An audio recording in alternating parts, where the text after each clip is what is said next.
हरे कृष्णा।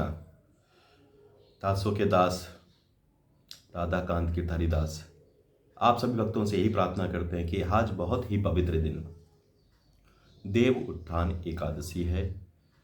तो सबसे पहले महाप्रभु के चरणों में प्रार्थना करते हैं कि उन्होंने हमें एक दिन और दी अपनी सेवा करने के लिए। उसी क्रम में महाप्रभु के चरणों में प्रार्थना करते हैं श्री श्री राधा माधव अष्ट सखी पंच तत्व विघ्न विनाशक श्री लक्ष्मी नरसिंह भगवान कृष्ण कृपा मूर्ति ऐसी भक्ति वेदांत प्रभुपाद परम पूज्य गोपाल कृष्ण गोस्वामी गुरु महाराज समस्त वैष्णव जन गुरु परंपरा की कृपा से हम लोग जो इस सेवा कर पा रहे हैं उनकी कृपा है, आप लोगों की ब्लेसिंग्स है जिससे हम ये भगवान की सेवा कर पा रहे हैं। तो उनके चरणों में प्रार्थना करते हैं भगवान अपनी कृपा बनाए रखें और भक्तों पर विशेष, क्योंकि उनके माध्यम से ही हमें एक दूसरे को उत्साहवर्धन मिलता है, एक दूसरे को हम लोग प्रेरणा मिलती है जिससे हम भी भगवान की सेवा कर पाते हैं। तो आज जैसे कि हम लोगों ने देखा तो आज देवउत्थान यानी कि बहुत सारे लोग इसको देव उठनी एकादशी भी कहते हैं, उत्थान एकादशी के नाम से भी जाना जाता है। तो हमें उसकी बहुत बहुत आप सभी भक्तों को शुभकामनाएं हैं।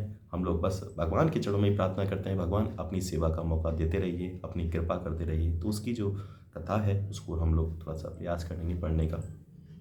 स्कंद पुराण में ब्रह्मा जी और नारद मुनि के मध्य संवाद में उत्थान एकादशी का महिमा का वर्णन किया गया है, जिसमें एक बार ब्रह्मा ने नारद मुनि से कहा, हे ऋषियों, मैं तुम्हें कार्तिक मास के शुक्ल पक्ष में आने वाली उत्थान एकादशी के विषय में सुनाता हूँ। यह सभी को पुण्य, आनंद और मोक्ष प्रदान करने वाली है।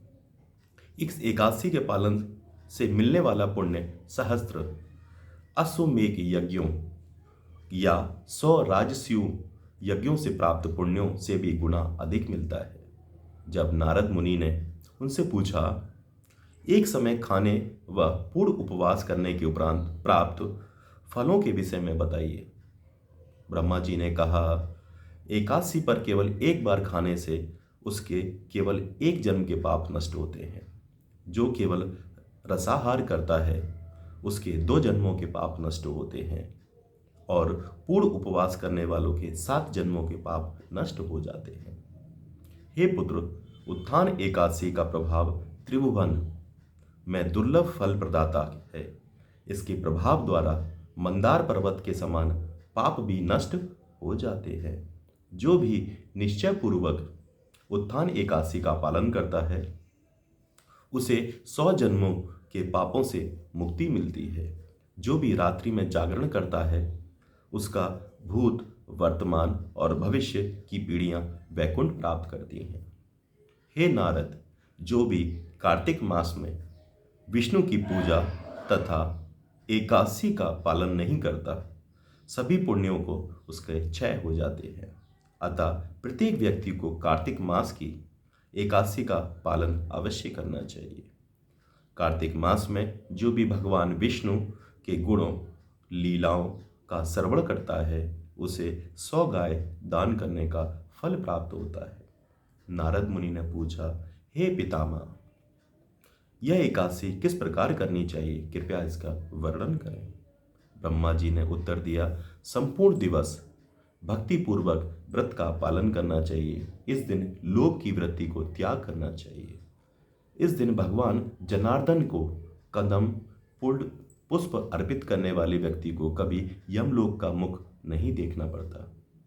जो व्यक्ति भगवान विष्णु को कार्तिक मास में गुलाब पुष्प अर्पित करता है, निस्संदेह वह मुक्ति को प्राप्त होता है।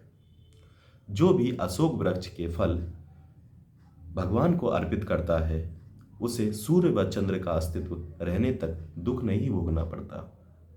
समी वृक्ष के पत्तों से भगवान की पूजा करने वालों को यमराज कभी दंड नहीं देते। वर्षा ऋतु में भगवान विष्णु की पूजा चंपक पुष्पों को करने वालों को भौतिक जगत में जन्म नहीं होता। पीत वर्णीय केतकी पुष्पों से भगवान की पूजा से मुक्त हो जाता है। लाल वर्ण के सहस्त्र दलीय कमल पुष्पों से भगवान जगन्नाथ की आराधना करने वाला व्यक्ति भगवान के श्वेत द्वीप को प्राप्त होता है। व्यक्ति को रात भर जाकर भगवान विष्णु की भजन कीर्तन लीला वर्णन करना चाहिए। हे ऋषि, श्रेष्ठ एकादशी के दिन उसे विष्णु की पूजा करके ब्राह्मण भोज करवाने के उपरांत व्रत को पूर्ण करना चाहिए। अपनी श्रद्धानुसार आध्यात्मिक गुरु को दक्षिणा देने से भगवान बहुत प्रसन्न होते हैं। तो आप सभी भक्तों से मेरी यही प्रार्थना है कि ज़्यादा से ज़्यादा हो सके भगवान की सेवा करने का आप प्रण करा करें। और हम जैसे कि आप सब लोग से प्रयास करते हैं कि एकादशी के दिन बहुत ही पवित्र हम अपने जीवन में हरि के नाम को जोड़ें। इस हरि के नाम से आपस में प्रेम, विश्व में शांति, विश्व का कल्याण होगा, आपस में प्रेम बढ़ेगा। तो आप सभी भक्तों से मेरा यही प्रार्थना रहती है कि आप सब लोग क्या करें, अपना संदेश एकादशी वाला जरूर भेजा करें। यही मेरी आप सभी के चरणों में प्रार्थना है कि जिससे आपस में प्रेम बढ़ेगा, सौहार्द होगा, एक दूसरे से हम लोगों की जो द्वेष की भावना है वो खत्म होगी, क्योंकि हरि नाम से विश्व का कल्याण होने वाला है इस कली काल में। तो सभी भक्तों से मेरा विनम्र निवेदन यही है कि आप सब लोग अपना अपना संदेश जरूर भेजा करें। 9411166837 पर अगर आप लोग चाहते हैं नित्य मुझे गीता श्लोक, कृष्ण कथा मिलती रहे, तो आप हरे कृष्णा भेजें। आप पर हम लोग भेजने का और हमारी टीम भेजने का आपको प्रयास करा करेगी।